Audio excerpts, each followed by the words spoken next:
And now it's Deborah Kobylt Live.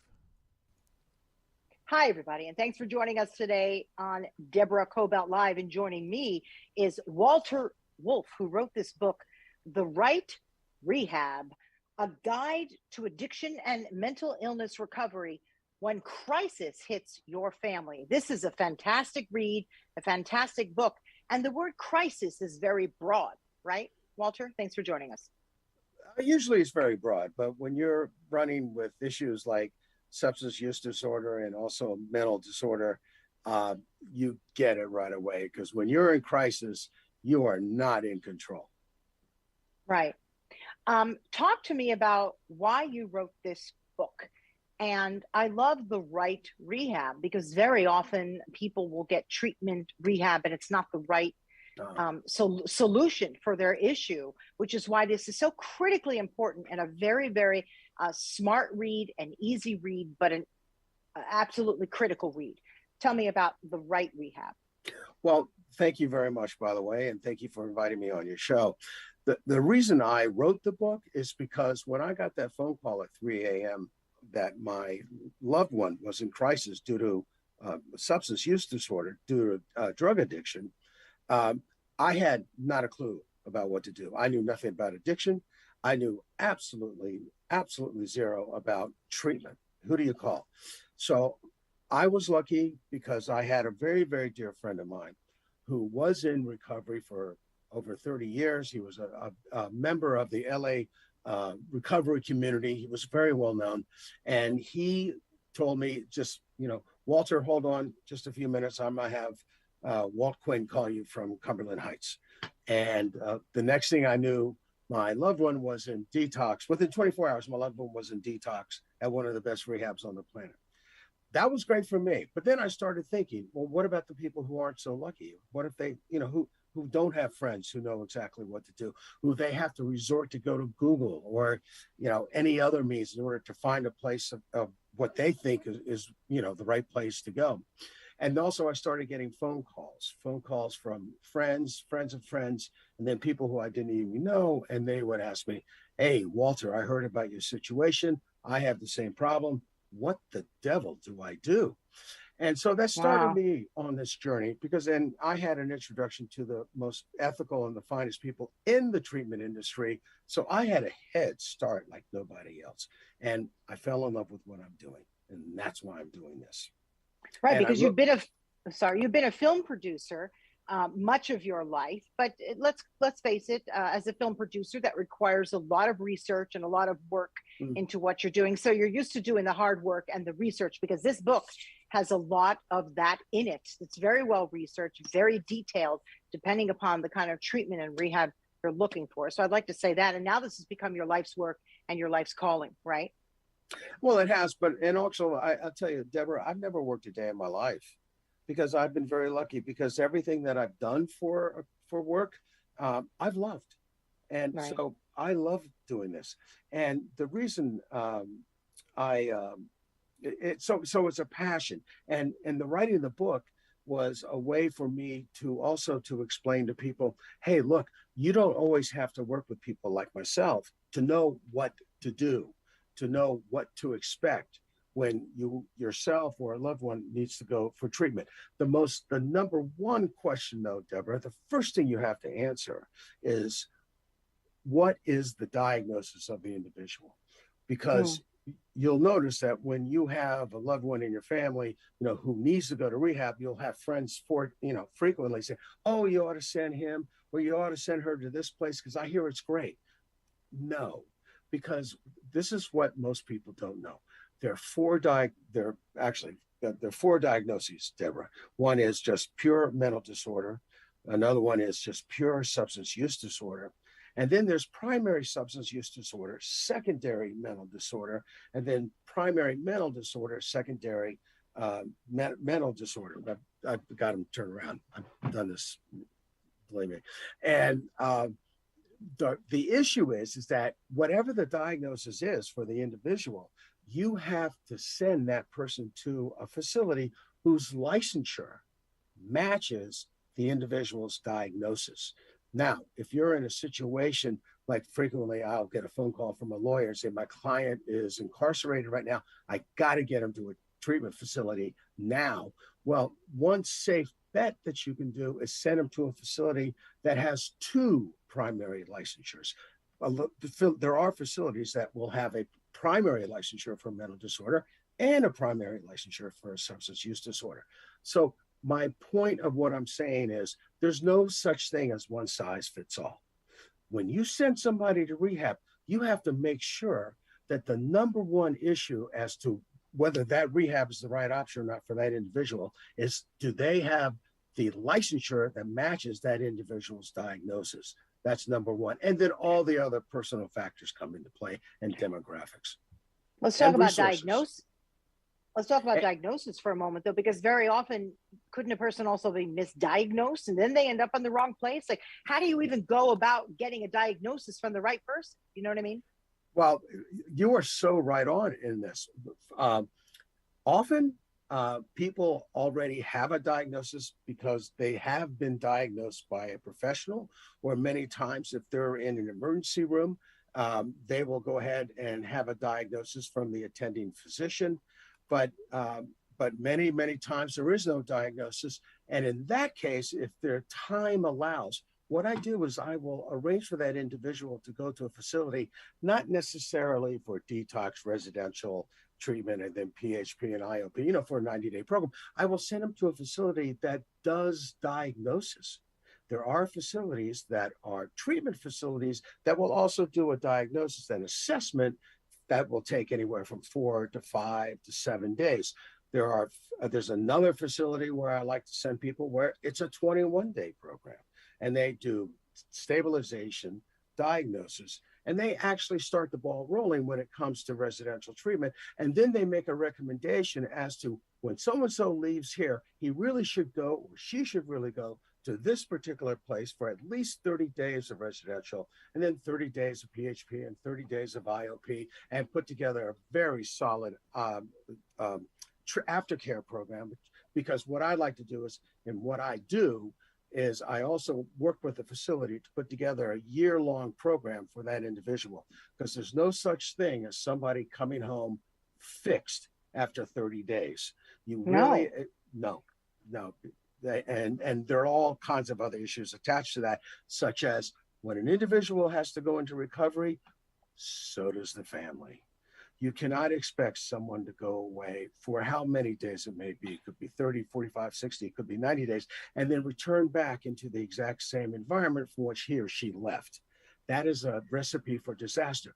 The family also has to go into recovery as well. And that's why I send people to places where it's standard, where once a week they will have family behavioral therapy, FBT, with the individual and with the family at least once a week. And that gets the family used to, like, okay, we get it. We understand what the problem, because they're going to have to adapt as well. What do you do if A, the person who is in a crisis doesn't even want to go, and B, the family? I've done many stories as well, and very often the family doesn't want to do it. Oh, there's nothing wrong here, that sort of a thing. Then what do you do? Well, let's start with the individual. Usually, a lot of times the individual is fine, is either in denial or likes what he or she is doing and doesn't. Right. The addiction does everything in the world to defend itself. Okay. So you have to be prepared that person is in complete denial and doesn't need to go. Fortunately, most of my clients realize they need to go, and that's an easy procedure. But often you have a situation where you need what we call an intervention. Now, intervention is about one thing, and really one thing only, and that is leverage. And the points of leverage are the strongest when you have an individual, you have a 20-something or a 30-something living at home, complete failure to launch. And why would that person change? Because whomever, he's living at home, so there's always food in the refrigerator. There's most likely a car. There's a cell phone. Why does that person want to change? Everything's going great. The other person is somebody who's sitting in jail. Okay. And I work very closely with defense attorneys to arrange for that person to go to a facility. It doesn't mean the person gets off. I'm talking about nonviolent crimes here, offenses here. Um, but what it does is that it really softens the landing, because I've never had a prosecutor nor a judge say, no, I want that person back here now. That's never happened. But in terms of the individual living at home, what I do is I work with the family, and I'm not the only one. Other interventions do the same thing. And that is, we make sure that the family is completely unified in that we've got to do the following to get, Johnny to go to rehab. And what that means is that we have to give him two choices. We say, listen, your family is giving you the gift of recovery. We have a place standing by for you right now. As soon as we're able, we're going to get you in the car, we're going to get you to the airport, and we're going to get you to this place. And if you do that, your family's going to do everything in the world to support you. Everything. If you decide not to do that, let's get in the car and we're going to go look for a bridge, which is going to be your new home. Now, that's rough. That is rough. It's rough, but I got to tell you, Deborah, it has never not worked. Now, I have to I don't know if I could do that. I'd be like terrified that I'd be pushing them over the bridge. That's strong. I've interviewed someone who's, oh my goodness, who had so many issues with his son. And many times he was in and out of rehab. Finally, he did that. And it did work. I will tell you, he was terrified to do that. He didn't want to. He didn't want to be the one to push him over the edge, but it did work. So to your point, in that case, it really did. It was what, led him to get the treatment he needed, the kid. When you do this, you feel like the worst parent in the entire world. You feel like you're committing a mortal sin. But when you have a loved one, a child especially, who's gone through a 5-year nightmare of sobriety and relapse, and you finally give that person the ultimatum, damn if it doesn't work. I've never had it work. Now, I do tell families, listen, an intervention can take 6 minutes, 6 hours, 6 days, 6 weeks. It can take 6 months for it to work. But ordinarily, 99.9% of the time, it does occur. Now, there are other forms of intervention, and another one is called craft. And what craft does is that it's where you don't have a confrontation with the individual. What you do is you support the individual with as much positivity as possible. As an example, Deborah, I remember when you were a phenomenal tennis player. It's too bad you don't play tennis anymore. Why don't I, what do I have to do? Or this is what I'm going to do to try to get you going again. Or you have somebody who's living at home, and at least once a week, he asks his mother to call in sick to his boss because he's got a terrible hangover. And finally, that's where the mother says, you know what? I'm not calling anymore. I'm just not going to call you. That's going to be on you. Eventually, with craft, you want the individual to come to the realization, him or herself, like, you know what? I can't do this anymore. I've got to get sober, and I have to stay sober. Now, that's a great way to go. The problem with that is it depends upon the individual and substances which he or she is using.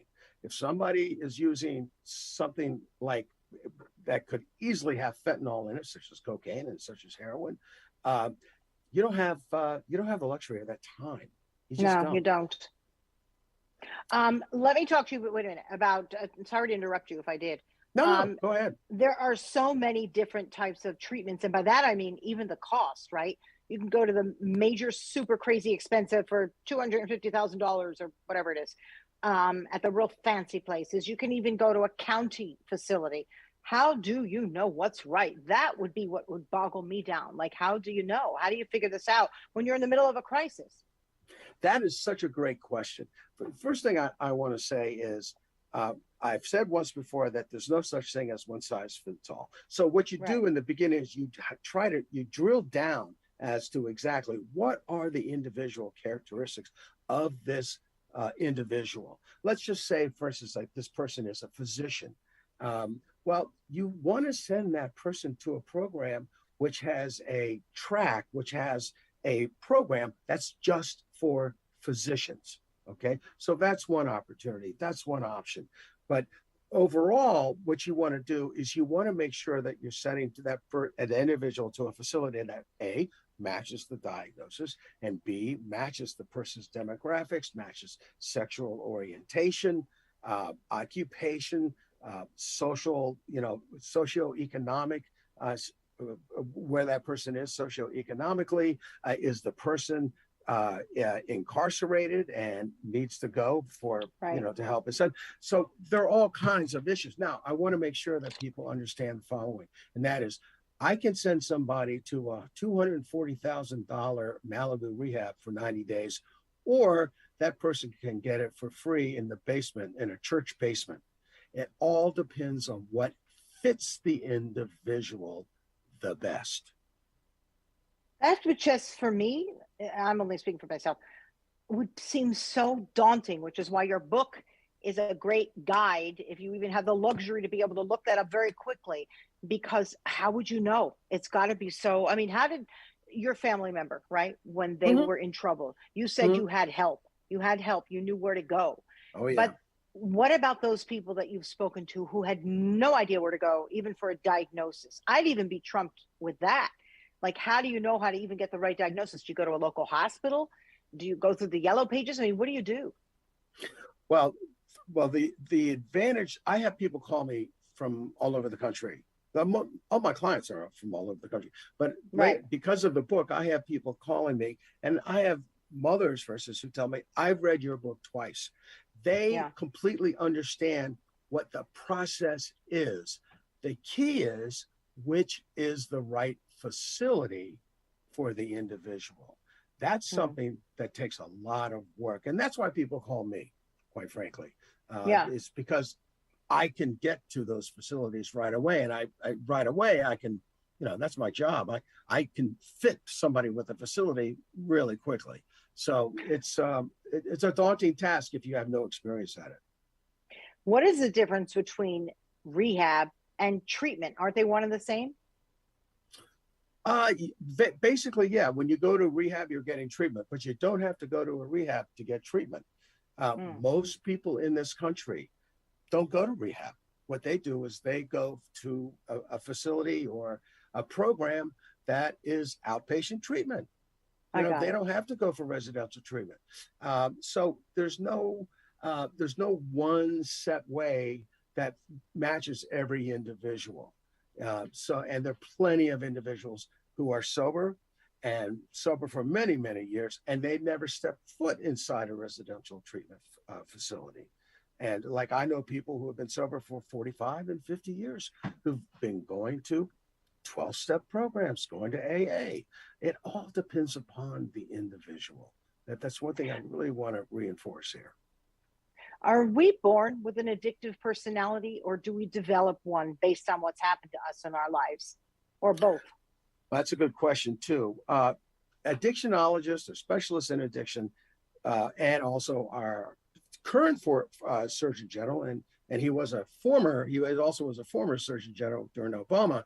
He wrote an incredible report, and most addictionologists agree that addiction is a combination of genetics and environment, and so it's a matter of, if you start early enough, unfortunately, like versus kids who are smoking marijuana as an example. If they start smoking around 13, 14 years old, and if they continue smoking, by the time they hit their mid-20s, they could lose up to 8 IQ points. So the reason I mention that is that when you're smoking marijuana, it's obvious that one of the reasons that you are the way that you are is because your prefrontal cortex is not working the way that it should. Hasn't had a chance to fully mature. So if you look in, I hate to say this, but if you look in the book, it's going to tell you all the different environmental factors and also a lot of the genetic factors that point towards this person has a predisposition for addiction. But it doesn't mean that person always is. It doesn't. Right. I get it. And one other thing too is mental disorder. Deborah, 74 million people over the age of 18 in this country are suffering from either a mental disorder or a substance use disorder. That is 21% of people over the age of 18. That's enough people to populate the states of California, Oregon, Washington, Idaho, Montana, Wyoming, Arizona, Utah, and the two others, pardon me, and Colorado and Nevada. That's enough people to fill those states.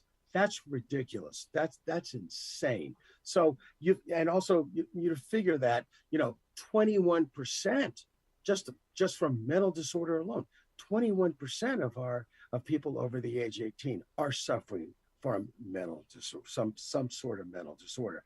So it's pervasive, and the way that we really have to attack this is that we have the closest thing to a silver bullet that we have in this country is treatment. And I can show you study after study after study about what the effects are with treatment, because it's been proven.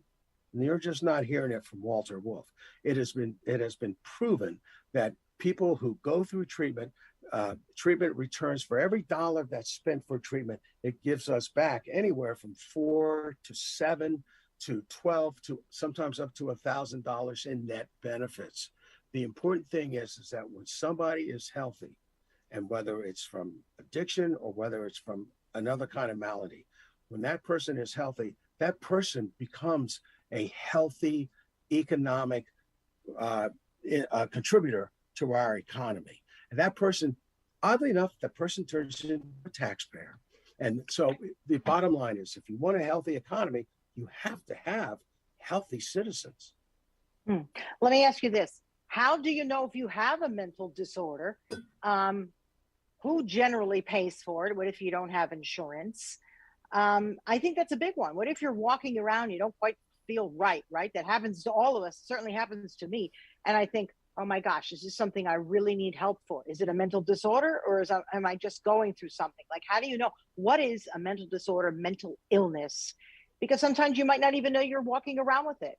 Do you know what I mean? Well, there really are two categories of mental illness.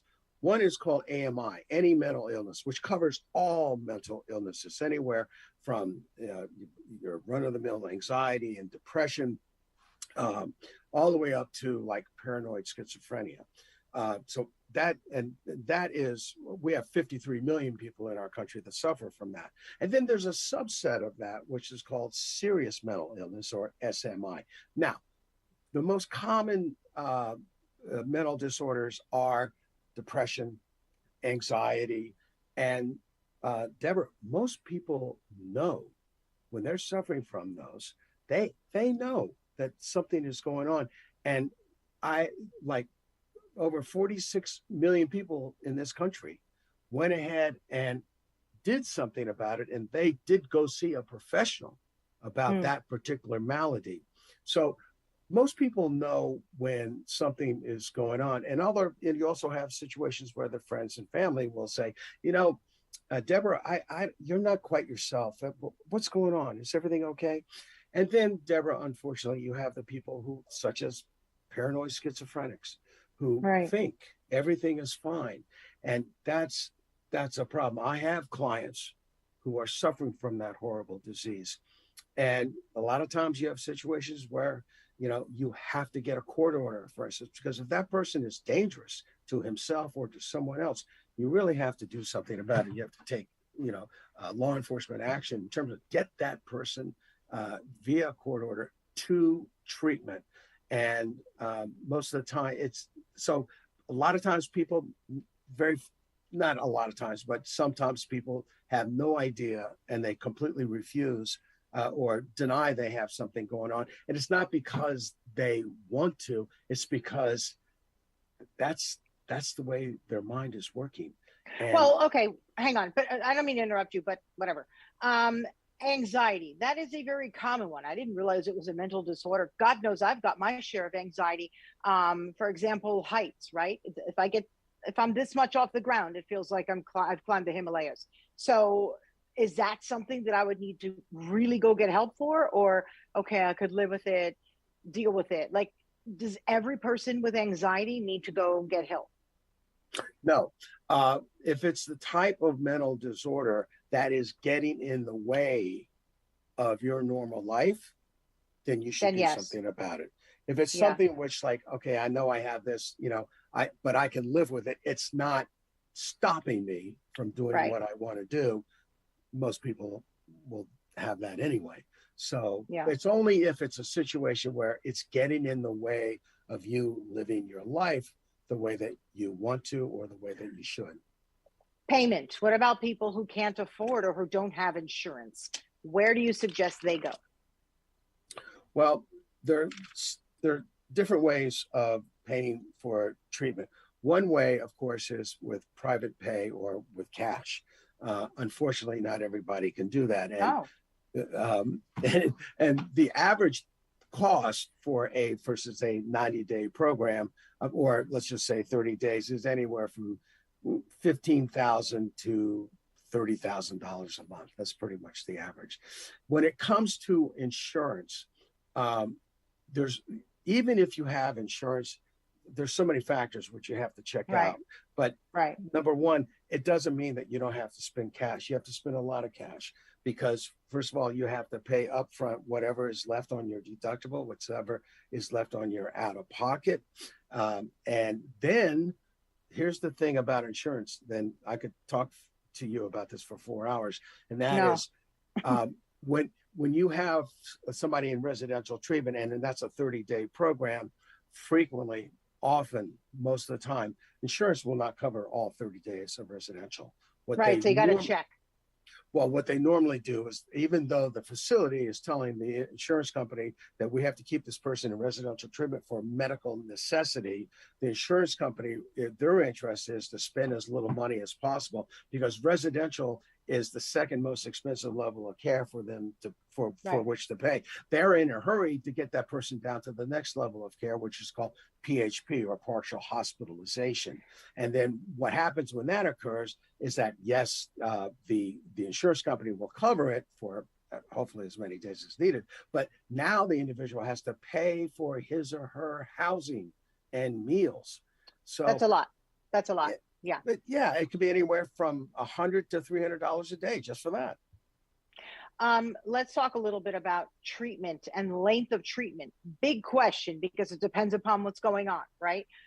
Someone with drug addiction, someone with real mental disorder. Is it ongoing for the rest of your life? I mean, I know someone, in fact, I worked out with her, and she has had an eating disorder her entire life, overeating. And she goes to Overeaters Anonymous, right? And I said, well, how often do you go? And she said, every morning, 7 days a week. She'll never break with it. And I was like, I thought, wow. And she said, if she doesn't go, she could, relapse. And I thought that's incredible. So to get treatment, is it ongoing forever? Like, talk to me about that briefly. Well, whatever the malady is, it's not the kind of malady that you say, okay, I'm cured. It's addiction, as an example, is a chronic brain disease. And what treatment will do is that it'll teach you how to manage the disease so it doesn't manage you anymore. Now, in the case of overeating, that actually is a sign where there's usually, again, I want to emphasize, I don't have the letters after my name. I'm not telling people like, this is Dr. Walter. I'm not. I can tell you from my experience and from my experience of working with the professionals. And that is that when someone has a situation like that, it's the eating which is taking the place of, that's their substance. So instead there's no doubt. Yeah. And normally, usually the malady is tied to a mental disorder, which is trauma. Most of the time, it has to do with trauma. Eating disorder is a very, very serious issue, because usually it's a symptom of something else that's very, very, very, very serious. That just one thing I wanted to add, and that is, when it comes to payment, there's Medicaid, and also there are programs where people can actually get treatment at no cost in their locality. My point is, I don't care whether you live on Park Avenue or you're living in a shelter right now. There is a treatment plan for you. You don't have to say, well, I don't have $30,000 a month. Most people don't, but there still is a way for you to get treatment. And in the book, okay, I outline detail by detail how you can get treatment, whether you have cash, whether you have insurance, whether you have no cash, whether you how you get Medicaid, how you get Medicare, and how you get, and also Obamacare, which, by the way, is not government insurance. What Obamacare is, it gives people the ability to buy a private health insurance company with subsidy from the government. That's exactly what it is. And it has saved so many lives. I only have time for one or two more questions. So very briefly, what about prescription drugs and a psychiatrist, for example, who prescribes medicine? Let's say you are diagnosed with, I don't know, there's so much you could be diagnosed with, right? What do you think about that? Or should there be a more organic approach to trying to help a person, or a little bit of everything and a little bit of both? Again, I am not a specialist at all, but I would like to know about that. Well, when it comes to subjects like that, I'm totally unqualified because I'm not a physician. And what I do know is that physicians today, in my experience, most physicians today are very much aware of addiction issues. And they're very much aware of working with their patient in a way that that patient does not develop an addiction.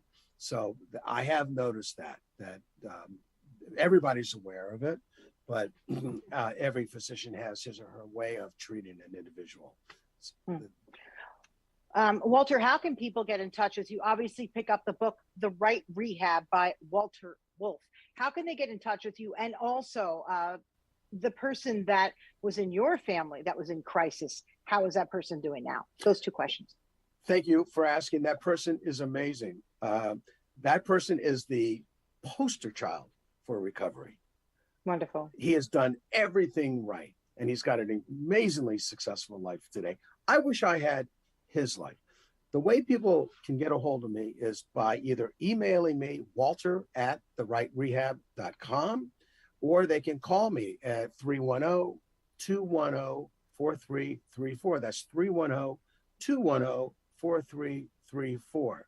But I do recommend that people go to my website, therightrehab.com, look through it so you can see what it is that I do. And then also it is very explicit in terms of how to get a hold of me. Thank you for asking. Beautiful.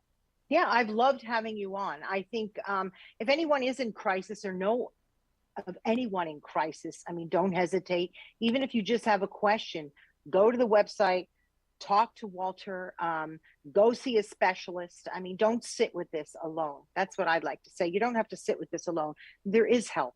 So thank you so much, Walter. I really appreciate you coming on. You've been really a wealth of information, and you're a very caring person too. So your message is going over very well. So thank you. Thank you, Deborah. I think you're doing a wonderful, wonderful job for everybody in this country, even internationally. Thank you so much for doing this. This is really, really important, and I really appreciate it. Thank you very much. Thank you back, believe me. And thank you, everybody, for tuning into our show. You can see it anywhere. We are international. We're on YouTube, we're on Facebook, we're on IGTV, and then we also post it as an audio podcast, and you can find it anywhere, whether it's iHeartRadio or any of the platforms where there is an audio or video podcast. You'll find us. Just look up Deborah Kobylt Live and look up Walter Wolf and pick up the book if you know anyone who might need this, or you want to just read it for yourself, The Right Rehab. Thanks, everybody, for joining us. Thank you, Walter, and we'll see you next time. I appreciate it. Thank you. Me too.